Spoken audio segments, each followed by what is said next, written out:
Hey Bloomians, welcome to my shorts. আজকের ব্লগটা মেয়েদের স্পেশালি খুব ভালো লাগবে, তাহলে চলো শুরু করা যাক। আমার প্রথম কালেকশন হলো এই ময়ূর ডিজাইনের টপ ইয়ারিংটা। সেকেন্ড হলো এই তিনটে পাতার ইয়ারিংটা, যেটা আমার খুব পছন্দের। এটাও একটা পাতা কালেকশনের ইয়ারিং, তো তোমরাই বলো এটা কি পাতা। এটা আমি নতুন পারচেস করেছি, আর এরকম ইয়ারিং আমার পড়তে খুব ভালো লাগে। এটা একজন সুন্দরবন থেকে আমার জন্য নিয়ে এসেছিল, আর এটা সম্পূর্ণ কাঠের। একটা সিক্রেট বলি, এই কানেরগুলো আমি পারচেস করেছি ট্রেন থেকে। আর এটা হলো একটা সাইড ক্লিপ, যেটা আমি মেলা থেকে পারচেস করেছিলাম। এটা দেখতে খুব কিউট। এটা হলো একটা ইয়ারিং টপ, যেটা দাম ছিল মাত্র 30 টাকা। এটার নাম দিয়েছি আমি হাব্বো উইথ রসগোল্লা। এই ইয়ারিংটা নাকি এখন ট্রেন্ডে চলছে, তাই তোমরা কি বলো?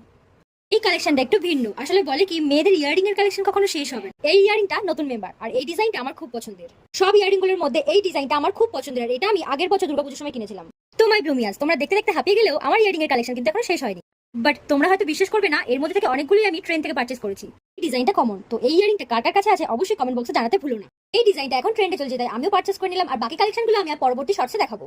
নেট থাকলে অনেক সময় গুজি থাকে না, তাই আমি এটা পারচেস করে রেখে দিয়েছি। আর ভিডিওটা যদি ভালো লেগে থাকে তাহলে অবশ্যই লাইক, কমেন্ট, শেয়ার, সাবস্ক্রাইব করে পাশে থেকো।